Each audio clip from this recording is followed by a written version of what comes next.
Hello friends, I am Professor Aditya Shivaji Bhavani. Today we are going to learn force exerted by the jet on moving curved vane or plate. In last lecture we studied force exerted by the jet on stationary curved vane. In this case we are going to study about the moving vanes. At the end of this session the students will learn and explain the force imparted by the jet on moving vane in two cases. First case is force exerted by the jet on the center of moving curved vane when the plate is moving in the direction of the jet. And in second case, the force exerted by the jet on unsymmetrical moving curved vane. And in this case, the jet is striking at one end of curved vane and leaving at other. Now let us start. First case, when the jet strikes the curved vane at the center and it is moving. Now let us consider the jet with particular velocity v strikes the curved vane which has velocity u, and whenever both are moving the relative velocity comes. So effective velocity will be v minus u, that is relative velocity. Whenever jet strikes to the plate, the both starts moving in forward direction. So whenever it strikes, it will move from this direction and this direction, upward and downward. So its velocity gets divided into two components, that is x component and y component. So let us say this v minus u is relative velocity. So along with that theta, it will come as v minus u cos theta, and opposite side v minus u sin theta. We know that, and we assume that it is made making some angle. So curved plate has some angle, that is theta, and remaining angle is nothing but angle of deflection. So in this case, what are the assumptions? There will be no friction between the jet and plate whenever the jet strikes the plate. So its energy, or due to movement from this tip center to the tip, its energy will not lost. Okay, that is what here is mentioned. So impact loss again neglected. Due to the impact of jet, whatever the vibration might create, that we are neglecting.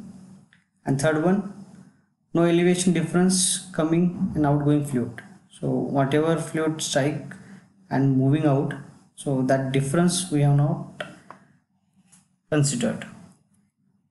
Now let's consider v as velocity and a is the area of jet, u is blade velocity, and this v minus u is nothing but relative velocity or effective velocity of jet with which it strikes to blade. Now due to no friction is considered, whatever fluid comes in, v minus u will move with v minus u velocity.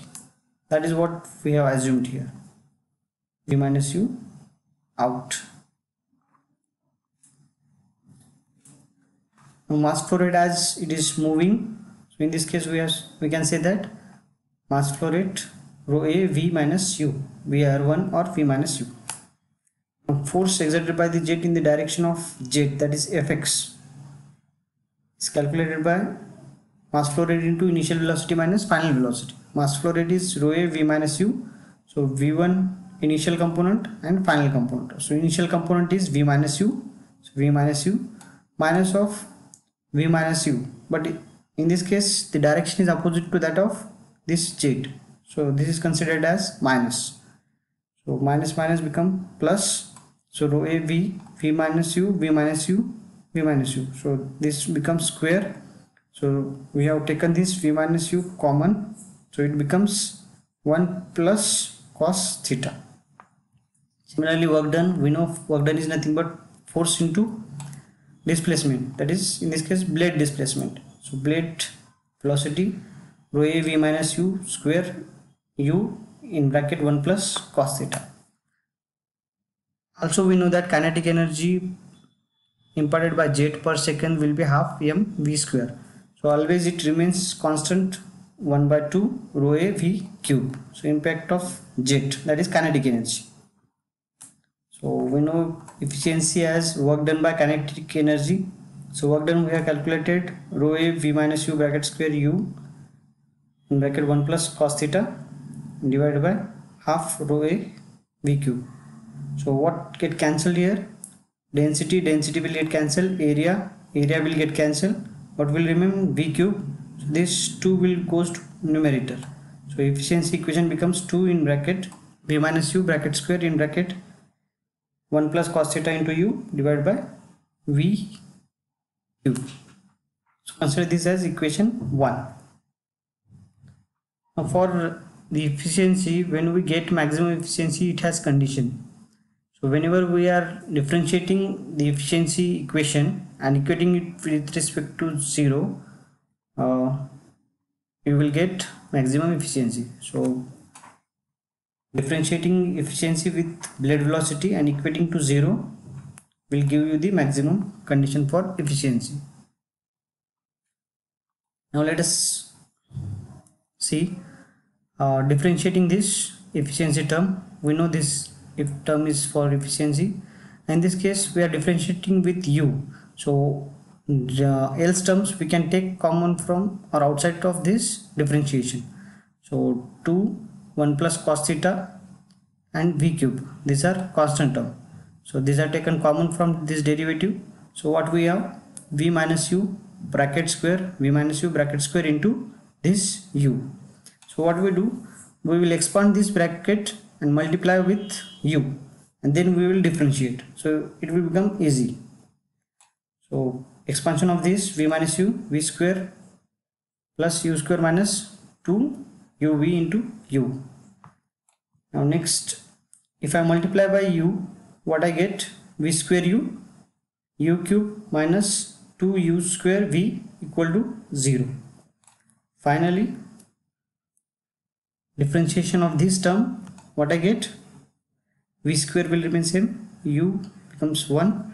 So this 3 u square, 2 to the 4 u v equal to 0. Now in these two terms we are equating to 0. So this term cannot be equal to 0. As if we are considering this term as 0, what we do? V cube equal to 0. But that is not possible. So what we consider? V square plus 3u square minus 4uv equal to 0. So this is the equation we are equating with respect to 0. So v square minus 4uv plus 3u square. So now what we do? We'll split these terms and we'll get the solution. If we know from 12th standard, so I will get v square 4 minus 4uv can be divided into two terms, minus uv and minus 3uv plus 3u square. In this case, if you add this, you will get this term. If you multiply this, you will get this term. So from these two terms, I am getting v as common, and from these two terms, what I get? 3u. So v minus u and 3u. If I took common, so what I get? What it remains? V minus of u. So v minus u in one bracket and v minus 3u in another bracket. So these are the solutions. Okay, v minus u equal to 0 and v minus 3u equal to 0. Next, in this case, you know u equal to v or u equal to v by 3. So this solution will come. But if you consider u equal to v, means what? Blade velocity will be equal to jet velocity. If these two velocities are equal, then jet velocity will not impact on the blade. Getting? So they will move with same velocity, some distance will always be there among them. And second case, if u equal to v by 3, that is possible, means blade velocity is less than jet velocity.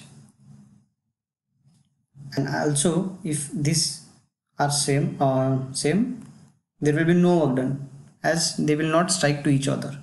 So what we consider? U equal to v by 3. So this is the important condition, u equal to v by 3. So now substitute u by u equal to v by 3 in equation 1. What was equation 1? Equation 1 was efficiency equal to 2 in bracket v minus u bracket square 1 plus cos theta into u by v cube. Now we are substituting this 2, okay, instead of u we are substituting v by 3. Now next u v by 3. So what we get, 2 will remain same, so 3 minus 1 will remain 2v by 3 bracket square in bracket 1 plus cos theta into v divided by v cube. So this 3 will be 3. Now what remains, if you are squaring this, 2 2s are 4, v square 1 plus cos theta into v, so this 3 will go to denominator, okay, and this 3 square will becomes 9, so v cube. So I can see v square and 2v is v cube divided by v cube, so this will get cancelled. What it remains, 4 2s are 8 divided by 3 9s are 27 in bracket 1 plus cos theta. So this is the final equation when you get maximum efficiency for curved vane when it is moving with a velocity of 1/3 of jet velocity. Okay friends, we will see next case in next video. Thank you.